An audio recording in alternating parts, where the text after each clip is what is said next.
This week on Sausage Weekly, it's an inside joke. Don't worry about it. Joel Scambray is here with us from the NCC group.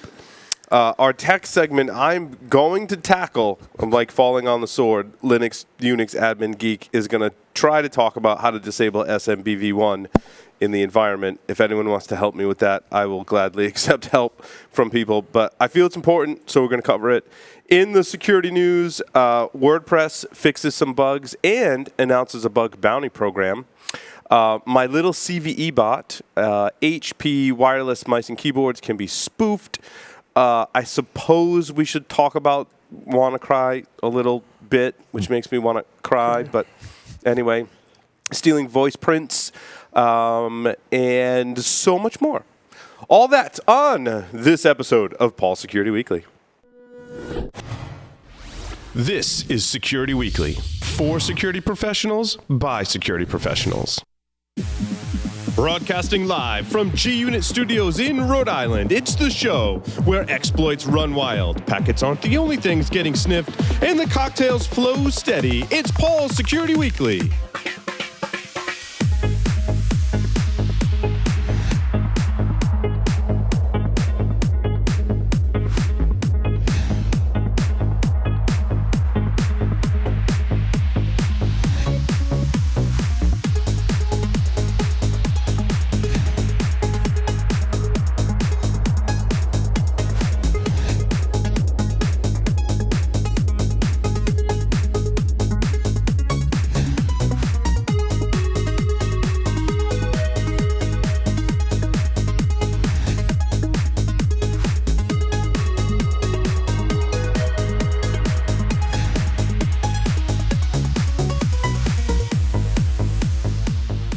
Brought to you by Onapsis is the leading provider of solutions to protect ERP systems from cyber attacks. Customers can secure their SAP and Oracle business-critical platforms from espionage, sabotage, and financial fraud risks. Visit them on the web at onapsis.com.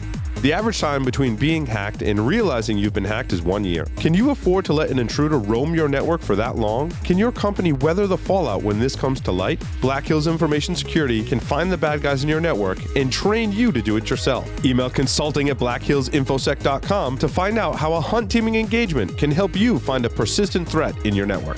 Signal Sciences is the industry's first web protection platform that works in any cloud, any container, any platform as a service, and any modern application architecture. The Signal Sciences web protection platform can be deployed in next-generation WAF, RASP, or reverse proxy modes, giving customers ultimate flexibility and coverage. Protect your web applications with Signal Sciences web protection platform. Signal Sciences, securing code and connecting teams. For more information, check them out at signalsciences.com/ESW.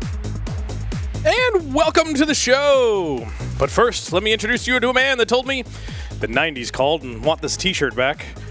Sausage Acidorian! Welcome, everyone, to Paul Security Weekly. I'm, of course, your host, Paul Acidorian. We've got a cast of characters here in studio and our guest waiting on the lines via Skype. First, I want to introduce the people here in the studio. Mr. Larry Pesce is here to my right. Finally. Very dragon-esque t-shirt. I saw this on the top of the stack, and I'm like, I got to wear that today. It's interesting how that was on the top of the stack. That tells me you wore it and washed it and put it away on the top of the stack. Relatively recently. Yeah, church, whatever. It's good. Not Kevin is here in the studio. We found him. We sent the ninjas. We had them bring him here. He was only moderately injured and has recovered, and now he's here on the show. I appreciate the search party. I found myself on a milk carton. I was like, wow, it's probably time I get back on the show. Yes.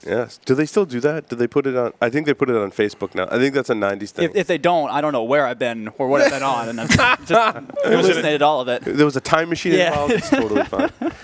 April Wright is here with us from, what was it, Verizon? Wireline. What is it? Wireline. It's the opposite of wireless. It's like Fios. Wireland? Wireline. Wireline. Oh, interesting. Okay. Is that like the business unit of Verizon? It's one of them. One of the many. One of the many. Matt is here with us, and I can't pronounce your last name because I look at it and then Plosell. Yeah, you got it. I had to think of the Howard Cosell in order to remember it. I'm glad you said that. It's not easy, to be honest. And I still didn't remember it. You did great. Welcome to the show. This is how we roll. There's drinking involved. I don't know people's names. Yeah. Matt and April were on Enterprise Security Weekly earlier. Had a great discussion. I think we have to talk about WannaCry again later. Yeah. I don't want to. I think we need to. I think we need to. Because there's more than just the malware part to it. There's some interesting things. Absolutely. A couple of quick announcements. IT Pro TV's courses now include Apple Certified Support Professional, CompTIA Security Plus, and ITIL Planning Protection and Optimization. Premium annual memberships include all video content, as well as access to virtual labs and Q&A forums. You'd pay $85.70 a month or $857 per year if you weren't a Security Weekly listener or viewer. However, for a limited time, 30% off is what you get of your monthly membership for the lifetime of your active subscription by using the code SW30. The Sands Pen Test Hackfest Summit. Are you going, Larry? I believe Did you so, submit yes. to the CFP? Because it ends, they actually extended it for us so we could announce it on the show. So you have more time to make a submission. I just submitted my talks to Sands Pen Test Hackfest Summit and to DerbyCon as well. Nice. I have not done mine to DerbyCon because I'm waiting back to hear from DEF CON Demo Labs, which is June 1st. We're supposed to get notified. If it doesn't go there, it's going to go to DerbyCon, and there's some overlap, which is good. The CFP's already written. It just needs to be put in the right boxes type of thing. Right. I did not submit to Hackfest, but I'm teaching there. Oh, okay. So I will likely be in a couple of days before to go to the presentations. Nice. And not have any commitments to talk. There you go. So Larry's slot is available, is what we're saying. It is hosted by Ed Scotus. They're looking for presentations on new attack techniques, remediation challenges to existing security methodologies, and improving the business value of penetration testing. Send your submissions to pentestcfp@sands.org by 5 p.m. on Friday, May 26th. With the subject Sands Pen Test Hackfest Summit CFP 2017. The event will take place in November on the 13th and 14th in Bethesda, Maryland at the Hyatt Regency Bethesda. I said Bethesda right. 2 shows in a row. It's a record. It's a record. Nice. And most likely, if you're there for Hackfest, for the presentations at least, Ed has this tradition of doing the super secret field trip at the end of day 2. He was talking about that the last time he was on the show. Where you go someplace unknown. A couple times back when he was on the show. Yes, and it's been an awesome time every time we've done stuff. Yes. Closed National Air and Space Museum, where we were the only ones there with ice cream and beer. And there was a CFP or a CTF type thing at the National Air and Space Museum. We went to the not the Spy Museum. There was one other that we went to the year prior. Last year, we went to Mount Vernon and got to see all the places from what's the movie with Nicolas Cage? Yeah, that narrows it down. National Treasure. Yeah. Okay. And lots of good times were had. And there was another CTF. So did you or did you not steal the Declaration of Independence on this trip? We did not this time, but we got to see the spot where they go into the tunnel and break down the wall and then tunnel under. So you know how to do it, is what you're saying. I do. So that's a pretty good excuse to go to Yeah. this conference, as you might steal the Declaration of Independence later. Maybe something better this year. I'd like to introduce our special guest for this evening. Joel Scambray is the technical director at NCC Group and has a wonderful history here in the security community and is here to talk about that. Joel, welcome to the show. Hey, Paul. Great to be here. It's nice to have you, Joel. How did you get your start in information security? Well, by accident, like many of us, of course. I was a molecular biologist, if you can believe that. And it turns out you use computers to do some of that stuff nowadays, gene sequencing, protein folding, that kind of stuff. And was messing around with Unix. The internet was getting hot. Yeah, I'm that old. And it sort of coalesced into more time spent doing what we now call IT stuff than doing biology. And from there, got a degree in biology, a graduate degree, but then went to work in IT immediately and spent a lot of time doing IT, sysadmin stuff. And somehow then made another weird career switch into security. Right about the time I was working at InfoWorld magazine. Ran into one of my career-long collaborators, Stuart McClure, George Kurtz. We wrote a book called Hacking Exposed and started a company called Foundstone, and it was kind of off to the races in security. What was so unique and special at the time about Hacking Exposed? Because that book really took off at the time. What was your thoughts on that? I think the key word there is time. Thinking back about that period, there were certainly some great precedents, right? You had Dan Farmer and Satan and Chris Klaus and ISS, and Stuart and I and George really respected those guys and that sphere of people. In fact, Julian Assange was an author of tools at the time, and I remember sort of using his I think it was a scanning tool or something, and that was a collection of people that were feeling their way around what we probably called network security vulnerability assessment or pen testing nowadays, and we were enthralled and fascinated by that world enough to pour our passion into a book, and everybody seemed to appreciate it as well. So it was great to see that. It's still recognized in the circles that I travel in, which is great, and it still resonates. So that's it's been really rewarding. So then how did you come to, did you write the book and then do Foundstone, or how did those events transpire? Kind of in parallel. I think we were at InfoWorld with the outline and the content. Stuart and I, George was I think at Price Waterhouse or Ernst & Young. But we did, the lines kind of blurred there. We kind of went from InfoWorld to Ernst & Young, and the book had already come out or came out when we got to Ernst & Young. I forget. So right in that time frame. And then from Ernst & Young, we did Foundstone out of that. So I think the book preceded Foundstone. I gotcha. And were you primarily consulting at Foundstone? Was that the primary goal at first? Correct. And like all sort of progressions in this world, it became a managed service and a product. People don't remember the managed service so much, but the product certainly was well known and ultimately purchased by McAfee in 2004.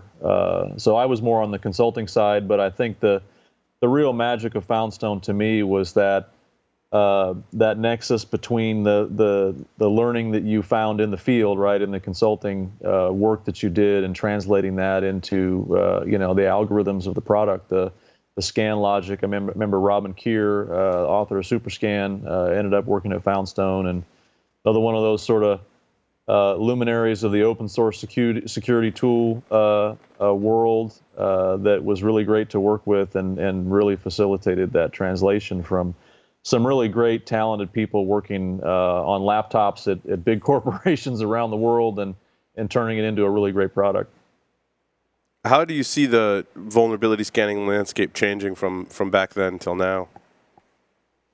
Man, I guess the word that comes to mind is commoditization. And I don't mean that in a negative way. I think it's great that we have advanced the practice to the point where we're applying machine learning or whatever that means today. There's your mandatory mention of machine learning in a security program. Check that box. I'll say artificial intelligence later. Those may be related. I don't know. But yeah, no, I think it's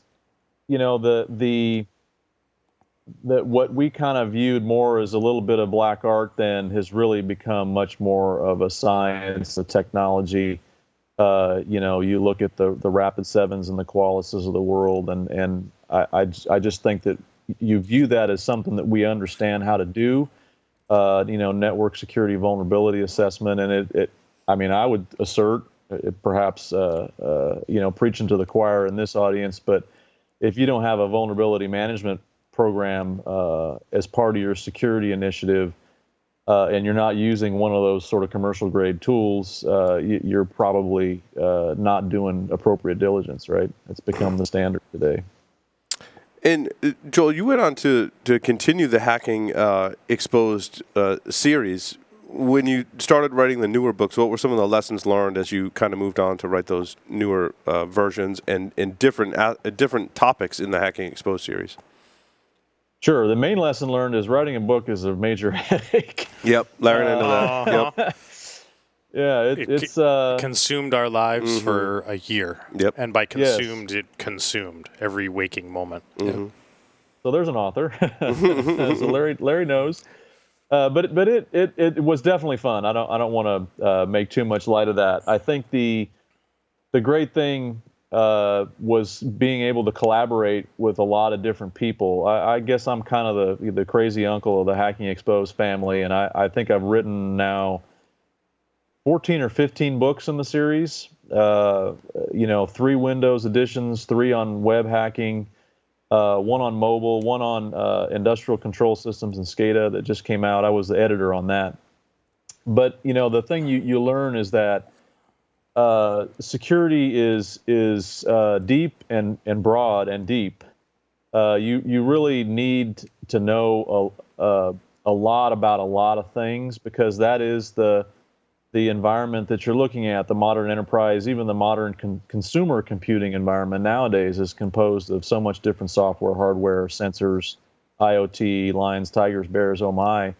To be able to do a diligent job in assessing that, you really have to bring a lot of different experiences, talent, and skills to the table. We couldn't have written the first book, let alone the subsequent books, without that deep expertise. I've made a lot of great relationships, friendships. Caleb Sima was a co-author on one of the web hacking books. Matt, I think you contributed to a couple of books along the way. Yeah, the network security ones.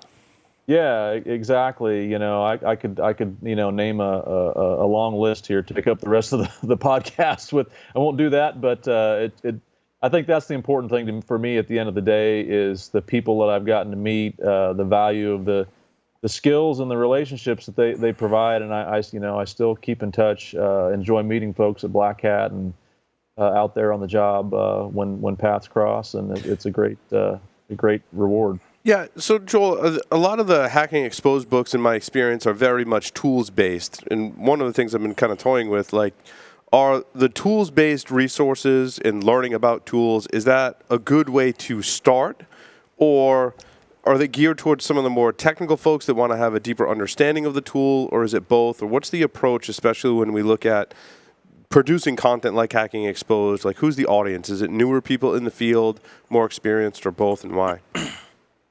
I think at the time it was targeted at more experienced people. I think looking back, nearly 20 years now, the first edition was 99.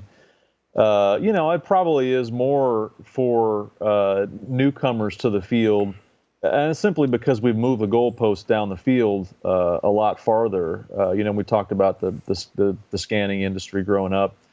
I think it kind of depends on the person. I think that a tool-based approach is definitely very good if you're innately curious and you want to understand what the tools are doing under the covers, or you have a fundamental curiosity about the results that it's producing, right? There's sort of 2 flavors of that.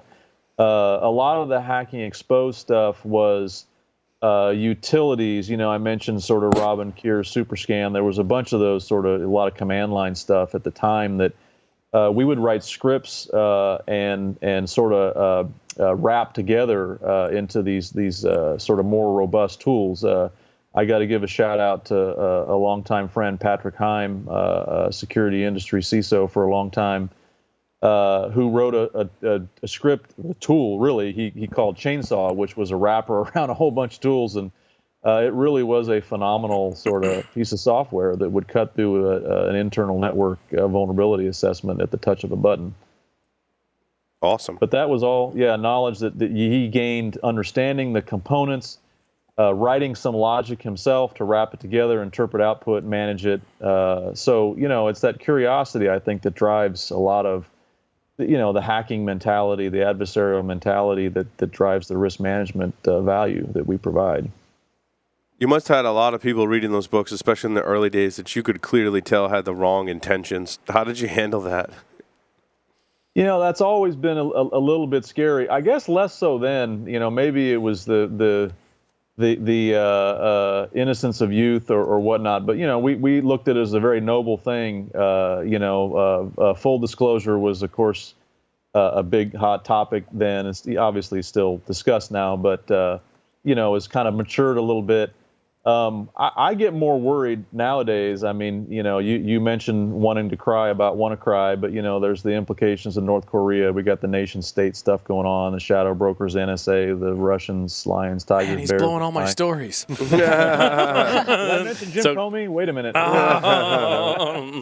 I think there really has become either we're starting to see that ugly underside more frequently, or it is becoming more of this sort of we're near that kinetic sort of bridge, right? Where, hey, picking an easy example, North Korea hacked Sony. What should President Obama do about that? That was kind of an interesting discussion, and fortunately nothing kinetic did happen, but it's getting tenser nowadays. Are you still? What was the most recent Hacking Exposed book, and are you working on any newer ones?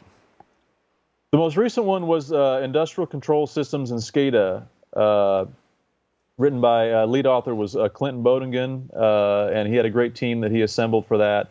I ran into Clint, living in Texas. He's an oil and gas guy, living in Houston, and paths crossed. And he said, "Hey, you wrote Hacking Exposed." I said, "Yeah." And he said, "I have a manuscript I've been trying to get out for years, and it turned into a great collaboration."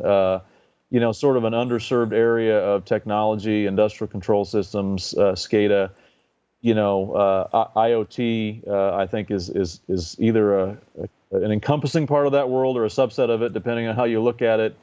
But this sort of merger between hardware, sensors, and cloud is really, I think, kind of obviously one of these sort of next frontiers that we're going to encounter. You look at the Mirai botnet.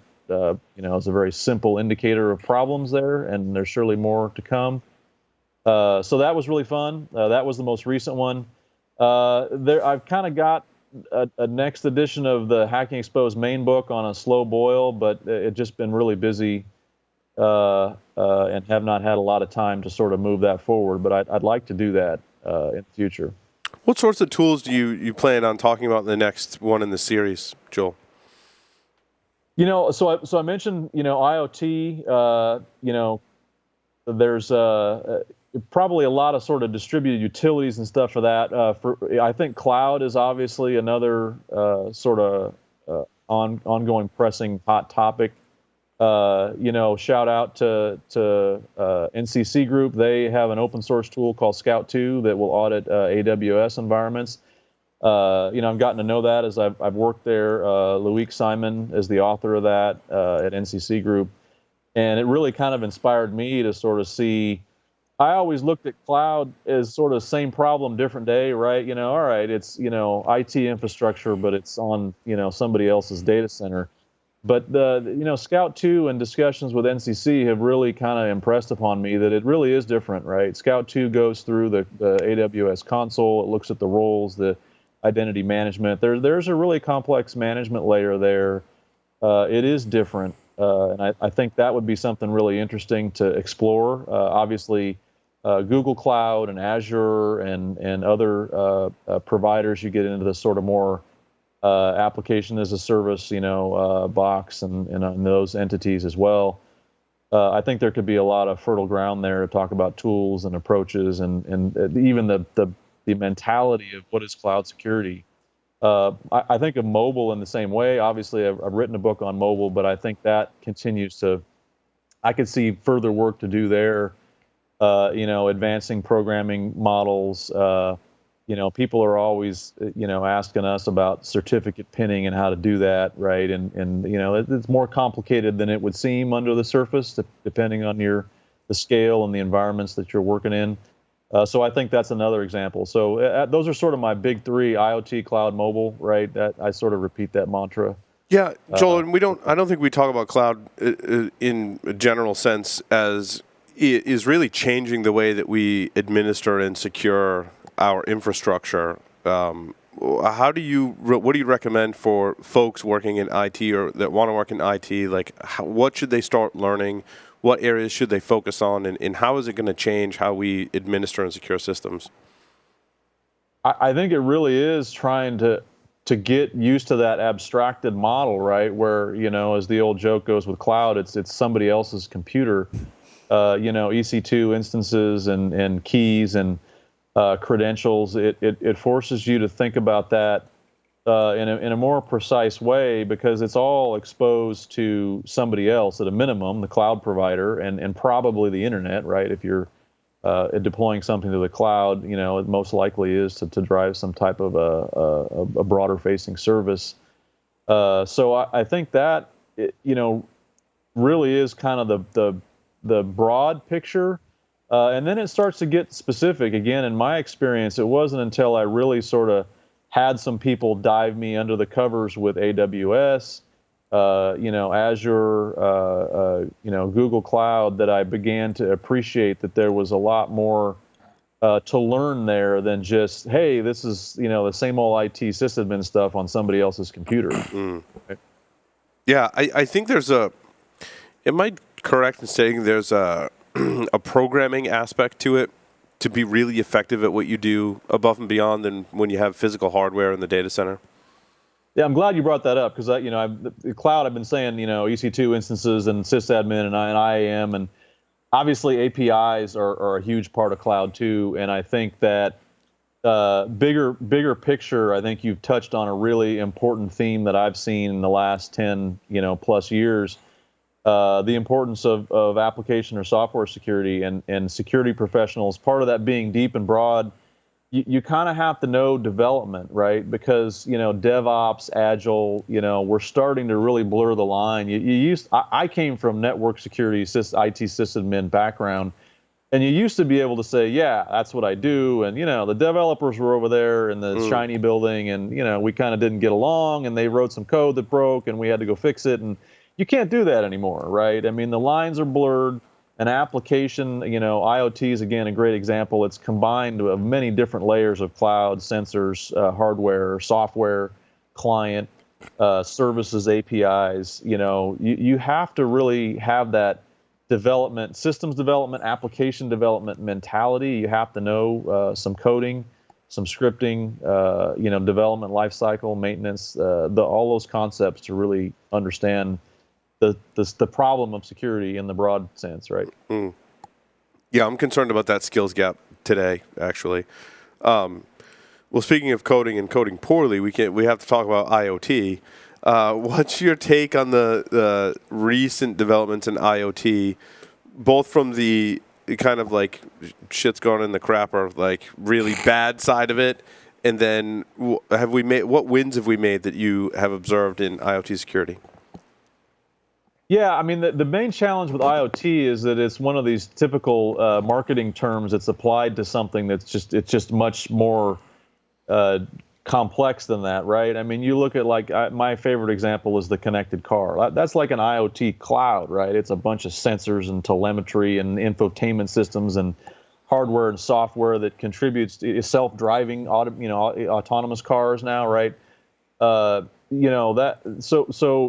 IoT encompasses such a broad range of scenarios that I tend to shy away from talking about it as that sort of big lump monolithic thing, right? I try to sort of get a little bit more specific, right? All right, you're talking industrial IoT, you're talking, the Nest thermostat consumer house IoT, right?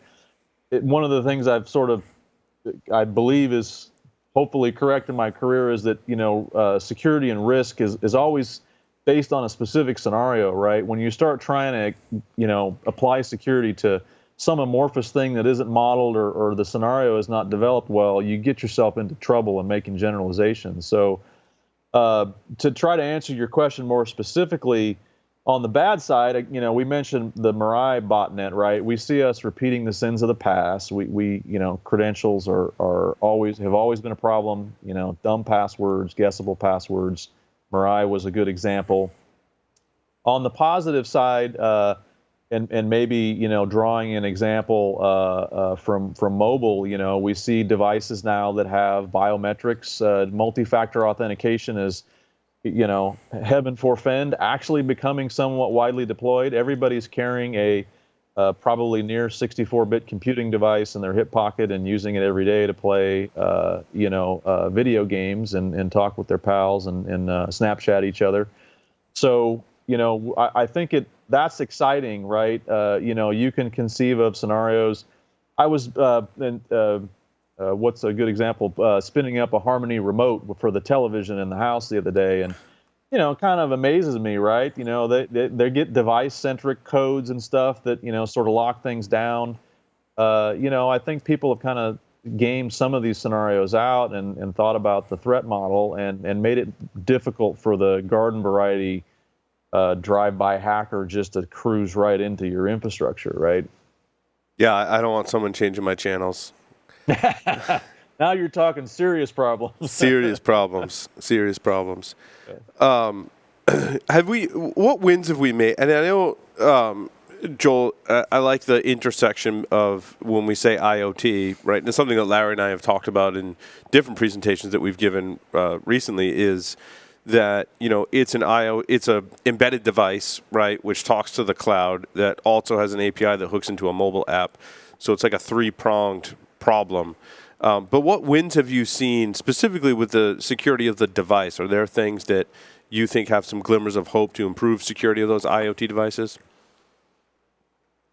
Yeah, I mean, I guess my favorite one, I already blew the punchline, which is mobile, right? I think, sort of pinning an experience to, the possession of a mobile device or, SMS or Duo Mobile, some other sort of app-specific type multi-factor authentication. You have Google Authenticator.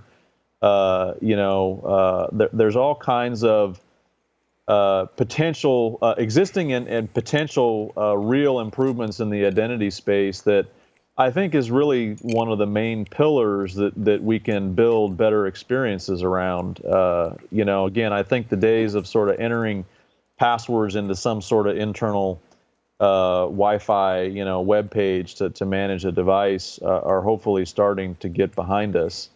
I can't agree more, Joel. It's so awesome to think about it in that light that, while we have all those things, we have the user, their phone and their app, the API in the cloud and the device. Much of the problems that we've seen, both device-specific and really a lot of the attacks against these infrastructures are really authentication related. A lot of them stem from passwords, and if we could somehow get better at that or adopt different models, and I know there are people working on basically telemetry sensing type stuff to authenticate you. I still think it's a ways away, but I think that's where some of the wins are. I agree. Yeah, it's funny. When I was at InfoWorld, I did a product review of a proximity identification, right? They put it in your sort of RFID card badge, right? The corporate type of card key. And, you could walk up to your computer and it would sense you within a certain distance and unlock the machine. And that was, nearly, again, 20 years ago, right? So, again, with the modern technology that we have today, I have an iPhone, so I tend to talk about Apple stuff and not to, exalt them at all. I mean, they're doing a good job on security for sure, but, mobile banking, right? I have a frequent flyer hotel app. They both authenticate with Touch ID, right? So, the app pops up, says identify yourself. Well, here's my fingerprint, right? Now, Apple's implementation of that for apps is different than for the OS, and there's been some security criticisms of that, but I think they continue to work hard and keep it sealed up. I think the usability may far outpace the raw brute force security of the solution at some point. So, Joel, what kind of stuff are you working on today at NCC Group? What am I not working on at NCC Group? That's what I ask myself sometimes. No, I'm having a lot of fun, and NCC is great in allowing me the ability to sort of stick my hands into different pots. Delivery is always an omnipresent portion of a services-oriented company, and I work with customers. Projects that I'm working on lately have to do with security metrics, particularly for one customer, vulnerability remediation metrics. I sort of do a regular interaction with them, which is really great. The usual sort of assessment-driven stuff. I sort of did a threat modeling type exercise with a financial industry customer a few weeks ago. That drives research, which I also do at NCC. And the research that I'm doing more recently is less what you might classically think about in security, right? You think about sort of, the latest Windows or Android exploit. I'm sort of starting to be more interested in sort of trying to see the forest for the trees, right? If the single exploit is a tree, then what do the patterns look like when you pan the camera back and look at sort of a statistical view of things? Fortunately, NCC Group has a lot of great internal data on that. So I've been collaborating with our U.S. and international colleagues internally to sort of look at what the data is telling us about the macro picture and trying to determine whether that is sort of improving our view of the micro, right? We all know sort of, let's pick the WannaCry again, right? The latest Shadow Broker's dump has got, MSO 17, whatever that was, Eternal Blue. We're getting a ton of that. That sort of dominates the headlines. And, my stealth idea is that at some point we'll ultimately get to be kind of like, maybe a more mature industry like finance, right? Where we're looking at stock market prices over the last 30 years and sort of trying to predict the next winners and things like that, economics kind of model. So that kind of research, I do public speaking and evangelism type stuff, which is also a ton of fun. That gets me out talking with people in sort of a different environment, more open. Those are kind of the three areas. Internal practice development, I guess, would be the thing that I forgot. Working with the software security practice, the network pen test practice, and all the other practices that we have at NCC Group, and helping them sort of always constantly refine methodologies and approaches. Joel, you mentioned security metrics, and it's one of the things that we were talking about earlier at Enterprise Security Weekly today, and that's communicating to C-level executives the problem of security, and getting them to take action to remediate problems. And of course, the recent ransomware running around definitely highlighted that. How do you recommend that security folks advise the C-level executives on security and encourage them to take care of things that in recent events, right, everything basically not everything, but a lot of things got owned that was a completely preventable problem? How do we convince them they need to take action? Yeah, that's the holy grail, right? And you guys know all the metaphors. It's an insurance industry type thing, right? There's a certain degree of not believing it until it happens to you, and unfortunately, that's a reality in this industry that we all see sort of repeat itself. I don't know whether we're ever going to fix human nature in that way. I would say that you started your comment out with sort of convincing the C-level executives. I think that's not necessarily the only audience, of course, right? I think a lot of this is trying to convince ourselves as security professionals, or maybe even more specific audiences, software engineering teams or other, business groups, other industry groups that, may impact consumer technology in the long term, right? We saw the Intel AMT issue come out. I mean, that 10 years in the making, right? That's, if you put yourself in Intel shoes where you're developing technology with such a, successful and great lifespan, you really got to think about things differently. So again, it's scenario specific, but I would say that the challenge of security metrics to me begins with understanding the audience and the behaviors that you want to try to influence and drive. And then you go out and look for data to support those hypotheses, right? And what kind of experiments would you run? Where would you get data that would support that kind of stuff? And then you run into a whole other set of problems like, we don't have a vulnerability management program, right? We have a guy in a closet running, Burp Suite or Nessus, and he's putting, reports on a share somewhere on SharePoint, and we have no way of scraping trend data out of that. And then you run into that sort of, enterprise data management problem as your next challenge. Ultimately, you do get to have more sophisticated conversations like, hey, we actually see this trend.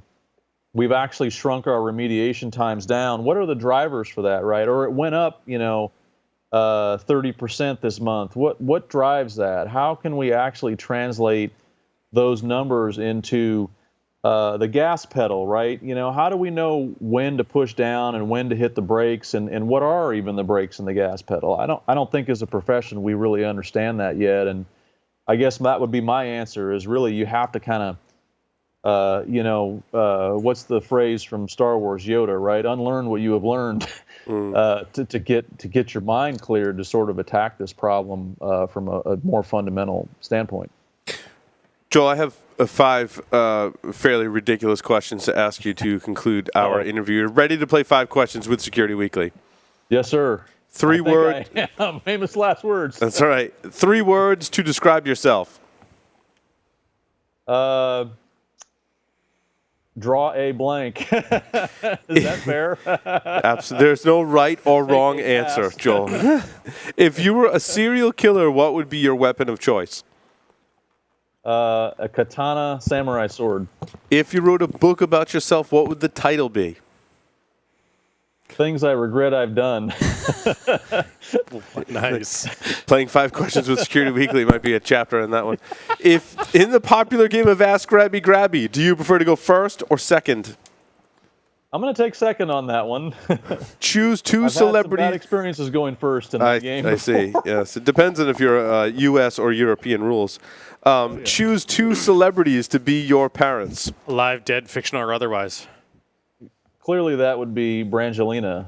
2 celebrities with 1 word. How That is, in fact, the most popular answer to that question. Wow. Although no one's answered it as the Brangelina combination. That was awesome, Joel. I like that. Have you watched those segments before, or was that like a legit that is your answer, having never seen 5 questions on Security Weekly? You said celebrity parents, and that was just what popped into my head. It's awesome. So there's a side research project we have to do to figure out why that is the most popular answer, because it kind of frightens me that it is. Well, I think it's there. I think we've got it. That the celebrity parents, the 2 celebrity parents, and there's only one of those 2 that are popular in hacker culture. It's true.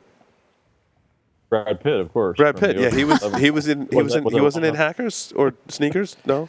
Yeah, well, no, you saw Brad Pitt's boobies in Hackers. Oh, okay. Joel, thank you very much He was in the unedited scenes. I see. Director's cut. The director's cut of Hackers. Yeah, I've seen that one. Joel Scambray, thank you very much for appearing on Security Weekly. Thank you, guys. This is great. We're going to take a short break and come back. Stay tuned. Don't go anywhere. I'm going to try and talk about disabling SMBV1. It's going to be awesome. And sausages.